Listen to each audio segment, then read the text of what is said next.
Pilot উচ্চ বিদ্যালয়। সেখানে ক্ষুদে বিজ্ঞানীরা কি উপস্থাপন করছে আমরা তাদের মুখ থেকে আমরা শুনবো। আসলে ক্ষুদে বিজ্ঞানীদের অনেক সুন্দর সুন্দর উপস্থাপনা আছে, বিজ্ঞান প্রযুক্তি মেলায় উপস্থাপন করছে। একজন শিক্ষার্থীর কাছে আমরা চলে যাব, তাদের আজকের উপস্থাপনাকে আমরা শুনবো। যে ভালো আসসালামু আলাইকুম, আমি শ্রদ্ধান পূরবী শ্রীপুর পারমাণবিক উচ্চ বিদ্যালয়ের একজন শিক্ষার্থী। আমরা আজকে এখানে প্রেজেন্টেশন করেছি সৌরবিদ্যুতের সম্ভাবনা।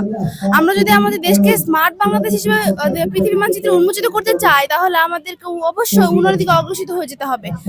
তো আমাদের দেশের উন্নয়নের সবচেয়ে বড় বাধা হলো লোডশেডিং। তো আমরা এখানে লোডশেডিং কমাতে কিন্তু আমাদের সোলার প্যানেলটা ব্যবহার করছি।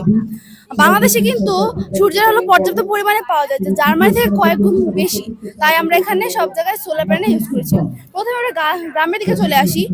গ্রামের বাড়িতে যে আমরা টিনের চাল ব্যবহার করি, টিনের পরিবর্তে সোলার প্যানেল ব্যবহার করি, তাহলে কিন্তু আমাদের 30% বেশি সাশ্রয় হয়।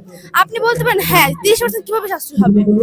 টিন তো লাগালে হাইস্ট 10 বছরের বেশি কিন্তু টিন টিকে না।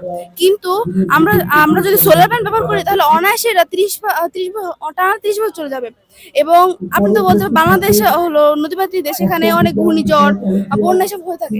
তো আপনি বলতে পারেন যে যদি বাস পড়ে তাহলে এটা কি করব? তো এখানে যদি আমরা বাস রোড ইউজ করি, তাহলে কিন্তু আমাদের কোনো ক্ষয়ক্ষতির সম্ভাবনা থাকে না। আর এটা হলো আমাদের চার্জিং স্টেশন দিনের বেলা হলো আলো পাবে, চার্জ হবে, এবং যখন কারেন্ট থাকবে না তখন যে চার্জ দ্বারা চালিত যে গাড়িগুলো আছে সেগুলো কিন্তু এখানে চার্জ হতে পারবে। আর এটা হলো আমাদের শহরাঞ্চল, আমাদের প্রশাসনিক ভবন, হসপিটাল, আবাসিক ভবন, মসজিদ সব জায়গায় কিন্তু সোলার প্যানেল ব্যবহার করেছি। বাংলাদেশ যেহেতু নদীমাতৃক দেশ, সেহেতু নদীমাতৃক দেশে সব জায়গায় কারেন্ট পৌঁছানো কিন্তু খুবই কষ্টসাধ্য এবং ব্যয়বহুল।